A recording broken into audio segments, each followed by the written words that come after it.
à utiliser un blog dans votre business autant que votre blog soit un blog d'experts. Je vais vous donner quelques indications aujourd'hui qui vont vous permettre de créer un blog d'experts, même si vous n'avez aucune expertise, mais donner ce sentiment de valeur à vos lecteurs. Alors vous savez bien évidemment que vous allez devoir vous occuper de la création de contenu. Ce contenu-là, la première des choses qu'il faut faire, c'est penser à écrire du contenu qui soit bien structuré. Si vous écrivez brouillon, si vous passez d'un sujet à l'autre sans liaison, qui n'ont absolument rien à voir avec le thème principal de l'article, vous allez complètement perdre vos lecteurs et vous ne passerez pas pour un expert, puisque vous donnerez l'impression en fait de ne pas maîtriser votre sujet.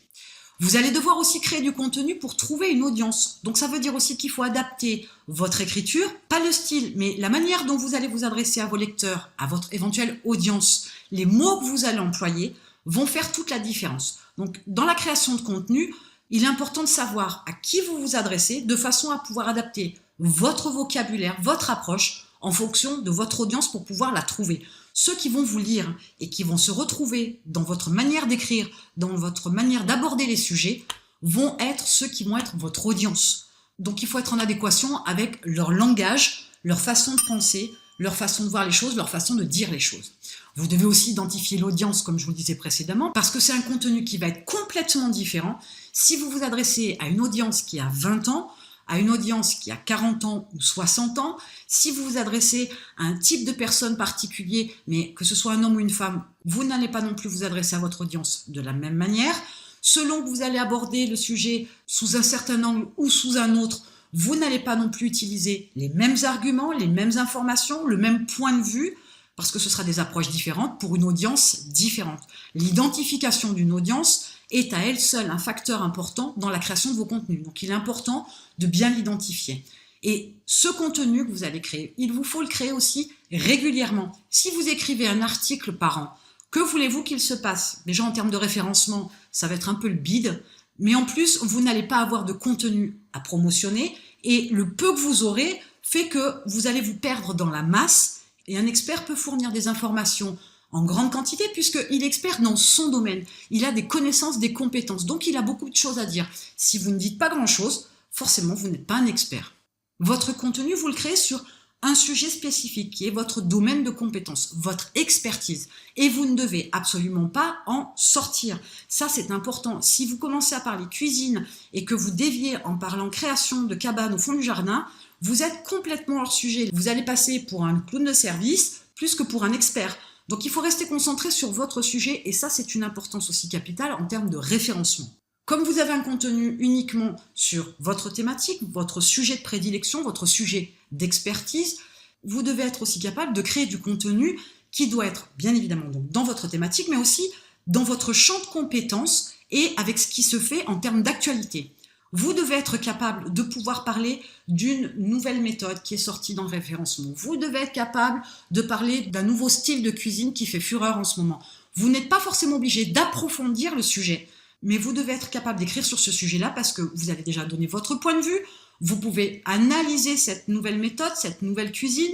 Vous pouvez apporter votre pierre à l'édifice. Vous pouvez prouver par A plus B que ce n'est pas une bonne méthode, par exemple, etc., etc. Et c'est en vous positionnant aussi sur des sujets qui sont dans votre thématique, mais qui sont d'actualité, que vous allez aussi pouvoir montrer que, expert dans votre domaine, oui, mais que vous êtes capable aussi d'utiliser votre expertise pour pouvoir analyser les évolutions dans votre thématique. Il est clair que, effectivement, pour pouvoir faire des contenus, vous devez faire des recherches. Et vous allez aussi faire des recherches sur l'actualité pour pouvoir avoir un champ de création de contenu sur des thématiques, des sujets de votre thématique qui est assez large parce que même si votre thématique est très nichée, il y a tout un tas d'angles de vue, tout un tas de perspectives qui peuvent être abordées dans vos différents contenus. Et ça, il ne faut pas l'oublier parce que si vous restez bille en tête avec seulement un chemin à prendre, vous allez rater plein d'opportunités, plein de sujets pour la création de vos contenus qui pourraient vous permettre aussi d'attirer une autre audience, mais aussi d'apporter autre chose à votre propre audience, à celle que vous ciblez.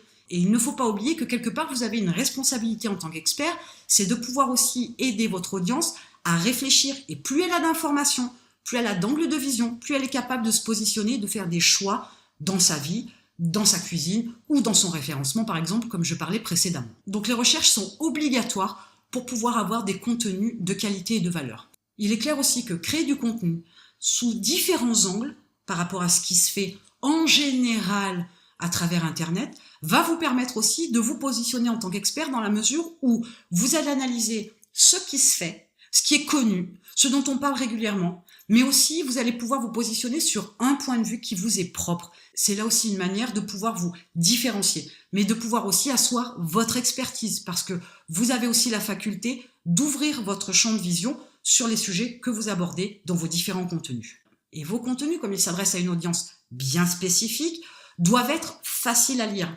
Si vous êtes soporifique avec les 3 premières phrases, vous allez perdre vos lecteurs. Et si vous perdez vos lecteurs, vous n'êtes pas forcément un expert. Ce n'est pas parce que vous utilisez des mots scientifiques que vous êtes un expert, parce qu'il est très facile d'avoir un vocabulaire scientifique dans un article, en travaillant bien évidemment, si ce n'est pas le vocabulaire que vous employez habituellement.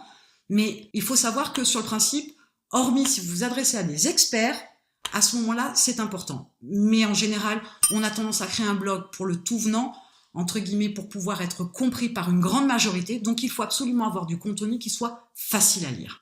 Il faut que ce soit aussi du contenu qui soit utile. Il faut qu'il y ait une valeur, il faut qu'il y ait une information qui soit transmise à travers vos contenus. Si vous faites du blabla, si vous brodez vos articles, s'il n'en sort absolument rien, même pas un point de vue personnel, vous n'apportez absolument rien. Si vous n'apportez rien, une fois de plus, le lecteur, il va peut-être s'amuser à lire jusqu'au bout, histoire de chercher ce que vous pouvez lui apporter, mais il n'ira pas lire un deuxième article. Il ne restera pas sur votre blog. Du coup, là aussi, la valeur qu'il aura de vous ne sera pas celle d'un expert, puisqu'il a lu un contenu que vous avez créé qui ne lui a absolument rien apporté. Et comme je parle de création de contenu utile, on parle aussi de création de contenu de valeur. Il est important de comprendre que lorsque vous donnez votre point de vue, même si vous n'apportez pas une information supplémentaire, vous apportez une vision différente des autres.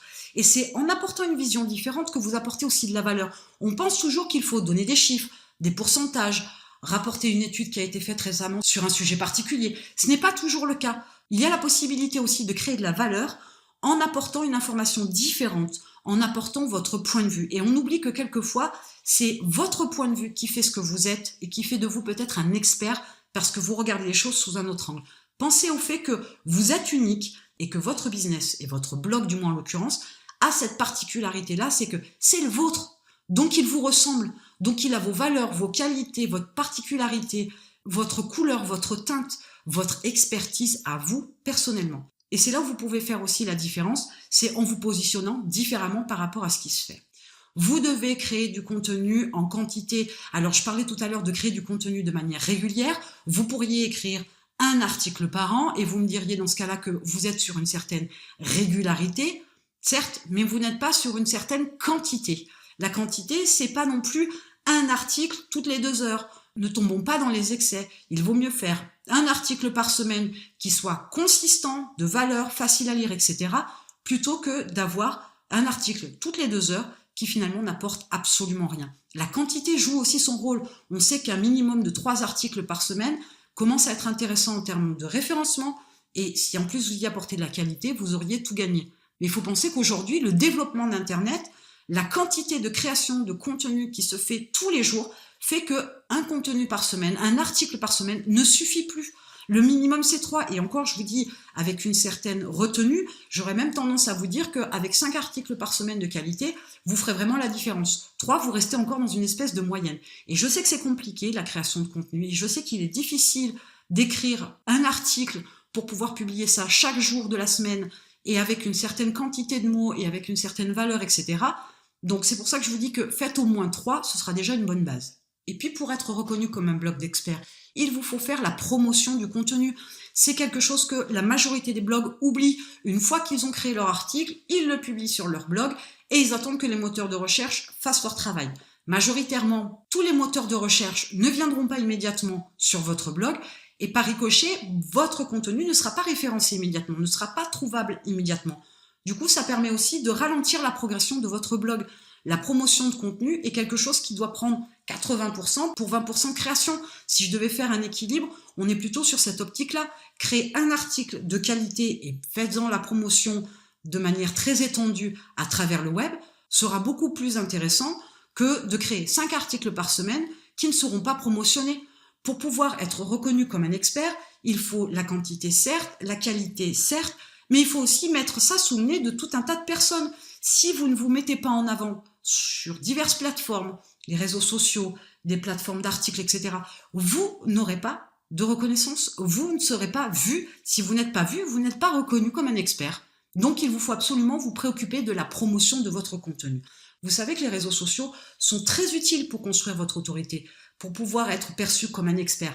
Donc, il faut savoir les utiliser de manière intelligente, il faut savoir les utiliser constamment pour pouvoir être mis en avant. Donc, vous ne devez pas passer à côté de ça, bien évidemment. C'est non négligeable aujourd'hui et c'est un facteur de communication très important. Et puis concernant la qualité du contenu, il y a une chose qu'il ne faut jamais oublier et sur lequel il faudra de plus en plus se pencher pour faire la différence, c'est le SEO. Vous devez penser absolument à vous former à minima pour pouvoir avoir des informations, un minimum de compétences dans la création de contenu SEO. Le SEO, Search Engine Optimization, c'est l'optimisation de vos contenus pour les moteurs de recherche. Vous savez que Google tient le haut du pavé, mais vous ne savez pas, et moi non plus, ce que va devenir Google dans les années qui suivent, si à un moment donné il n'y a pas un concurrent qui va lui prendre sa place, si Google ne va pas se casser la figure pour X raisons, peu importe, mais en attendant le SEO, c'est ce qui va vous permettre de vous démarquer face à une grande quantité de personnes qui créent du contenu avec une moindre qualité et surtout pas optimisé. Ne pensez pas que le SEO est réservé à une élite d'experts en la matière. Vous pouvez d'ores et déjà utiliser votre style, votre voix, votre façon de voir les choses, votre façon d'écrire comme une force en SEO. Pourquoi ? Parce que vous allez aussi laisser transparaître un certain naturel, une certaine aisance et que petit à petit, vous allez vous améliorer. Petit à petit, votre langage va s'améliorer. Vous allez ajouter davantage de vocabulaire plus ciblé, plus calé sur votre thématique parce que votre démarche aussi, c'est d'éduquer votre audience, de leur apprendre quelque chose. Ça passe aussi par l'apprentissage du vocabulaire. Et à ce moment-là, petit à petit, vos contenus vont gagner en qualité. Donc, n'hésitez pas à écrire comme vous le sentez au départ, parce que tout le monde en passe par là. Tout le monde n'a pas un budget pour employer un rédacteur web. Donc, écrivez comme vous le sentez. Utilisez un minimum de règles pour structurer, par exemple, vos contenus, de façon à ce que ce soit cohérent. Ayez une approche de style qui soit facile à lire, apporter de l'utilité, de la valeur. Commencez déjà tout simplement par être vous-même et à faire comme vous le sentez. Et petit à petit, vous allez vous améliorer. En plus, vous allez pouvoir vous aider des différentes statistiques que vous pouvez récupérer des visites de votre site pour savoir quel article fonctionne mieux que d'autres, quel sujet importe plus à votre audience, de façon à écrire davantage sur un sujet qui plaît et qui interpelle particulièrement votre audience. Et vous allez petit à petit créer du contenu avec de la valeur et un style qui vous est propre et une qualité SEO qui va s'améliorer avec le temps. Mais surtout et avant tout, dès l'instant où vous mettez un blog en place pour pouvoir avoir un blog d'expert, pour pouvoir être reconnu comme un expert, vous devez créer du contenu et continuer à créer du contenu.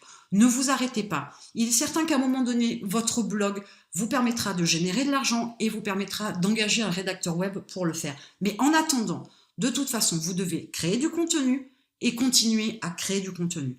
Si vous arrêtez de créer du contenu, forcément, votre expertise sera de moins en moins visible parce qu'il y aura moins de contenu que les gens pourront lire concernant vos compétences et vos connaissances dans un domaine, sur une thématique particulière.